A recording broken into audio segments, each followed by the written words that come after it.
Now the second quarter getting ready to start up. And before we move on, what do you guys think about what we've seen so far from the Pacers? Yeah, the defense has been terrific. They came out right from the beginning, alert and focused. And they've been really good at that end of the floor. And I think Coach has to be pleased with the effort, Steve.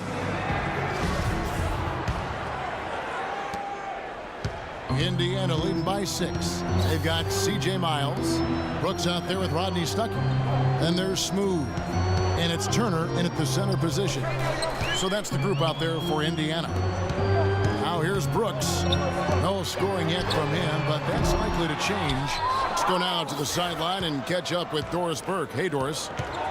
Well, Kevin, Terry Stotts led the Blazers to the second round last season, and he's now in his third year with the team.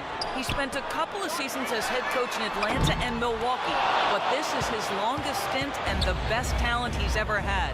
As Stotts said, you never know if you're going to get another chance. Guys, he's certainly making the most of it. Doing a great job. Thanks, Doris. Now Turner, after Aaron Brooks' three-pointer didn't go. The shot by Vonleh no good. Brooks dishes to Stuckey. And we've played through the first minute here in the second. Stuckey right side. Shot clock at 5. So the whistle blows on the shot and 2 free throws for the contact right there. Well, there was a time not that long ago when Rodney Stuckey was considered a rising star in the NBA. Considered a steal with the 15th pick in the 2007 draft. But after back-to-back disappointing seasons, I think it's fair to ask, have we seen the best of Stuckey already? And Rodney Stuckey was playing in a contract season. Started last season breaking his thumb in his car door. And that required surgery. He missed the first month. And as a result, he never did get back to the level he had hoped for. Catching up on the changes now for Indiana. Jefferson's checked in for Turner. Young comes in for Smooth. Paul George, he's checked in for C.J. Miles. And it's Teagan for Aaron Brooks. Now, here's LiLard. He hasn't scored yet. That, I'm sure, will change. And for Stuckey, not an outside shooter, but his percentage of shots around the basket has dropped for 3 consecutive seasons. Yeah, he's not drawing as many fouls. He assisted half the rate he did in 2010-11. Some of it was fit in Detroit. No floor spacing. See if he can get back to playing his brand of basketball. The Trailblazers making a switch here. Raps checked in. Teague against LiLard. Teague, the pass to Jefferson. Teague kicks to Jefferson. Indiana moving the ball over. And George, here we go. Taking it to the rack with power right there. And hammering down with the two-handed slam. Well, they already had him staggered, and now all of a sudden they're throwing some haymakers. Here's LiLard. A stupendous finish in traffic. LiLard's got 5 points so far. Quarter number 2, we're about 2 minutes in. Teague kicks to Jefferson. Fades. Rebound by the Trailblazers.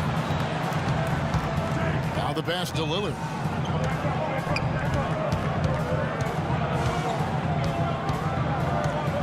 Davis setting the pick for LiLard.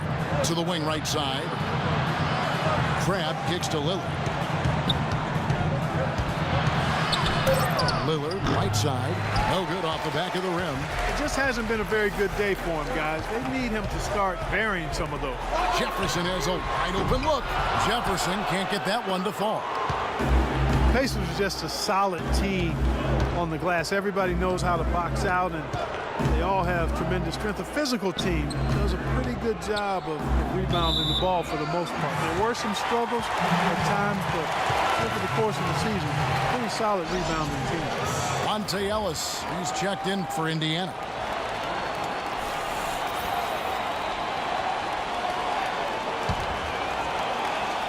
Here in the second quarter, about 3 minutes played. Outside Teague.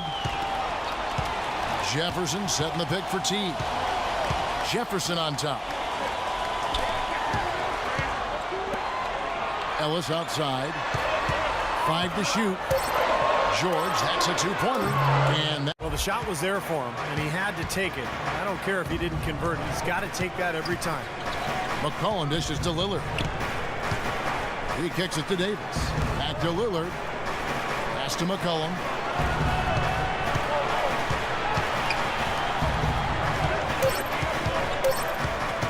Top of the key.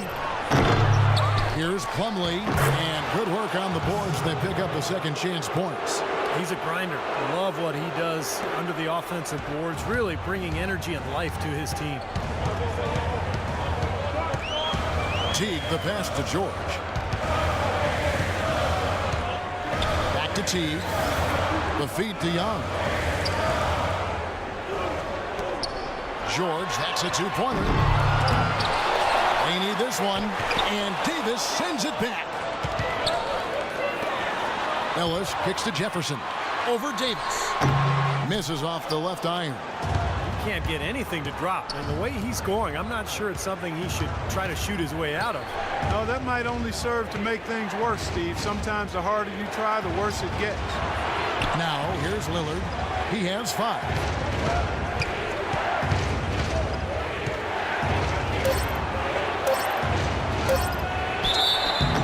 So he draws the foul on the shot, a trip to the line to shoot 2. Damian Lillard off to a great start to his NBA career. Year 1, he was the 4th ever unanimous Rookie of the Year. And then year 2, his first All-Star appearance. That free throw missing.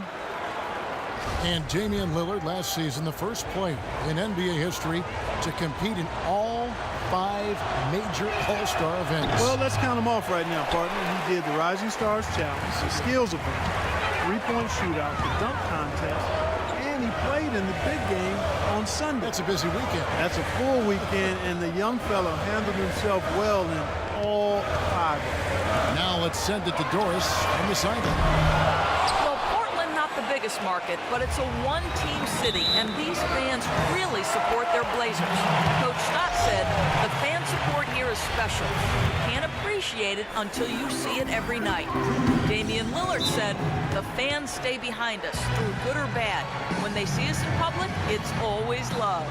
They appreciate that support. Doris, thanks. Myers Leonard, he's checked in for Portland.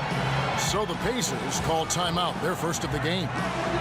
Well, Ed Davis, in his 5th season out of North Carolina, he's had to battle for minutes both in Toronto and Memphis, but has produced when he's been on the court. An active, athletic big man. He's a player to watch. Now, here is George. He has 6. Out to the right wing. Back to Teague. It's the mark. Portland grabs the miss. And Davis with good mobility for his size. Offensively, Clark, he can run in transition, flash to the basket. At the other end, he's a good help defender. Yeah, and bit by bit, Kevin, we see him developing his post game as well. He's starting to broaden out that skill set. Still only 25 years old. Come on now. He's got a lot left in his development. Doris Burke has some information for us. Doris? Well, over the break, I listened in on what Terry Stotts had to say in his huddle. He told his guys that their offense needed to run through LiLard. Coach has a lot of faith in him offensively and let his players know it, insisting that he be at the forefront of what they do at that end of the court from here on out. He also wants to see a patient offense, work for the shot, move the ball around, and as he told them, quote, if you don't see a good shot, find someone who does. Guys, they're clearly hoping those changes have an effect even before this game makes it to halftime. Kevin? All right, Doris, thanks. McCollum dishes to Craig. On the top of the key. Shot misses. So Indiana will take it the other way. Rebounds are split just about down the middle in this game, Clark. I'd venture to guess whichever team is able to maintain that energy level on the glass will have the upper hand the rest of the way. Now here's Ellis. He's got 9. And good on the basket. Book it. And now a 5-point Pacer lead. For Portland, they've gone 4 of 8 so far here in the second quarter. LiLard, a screen on Ellis. McCollum kicks to LiLard. The dish to McCollum. Or the 3. Shot is off. Here's Teague. Shot misses.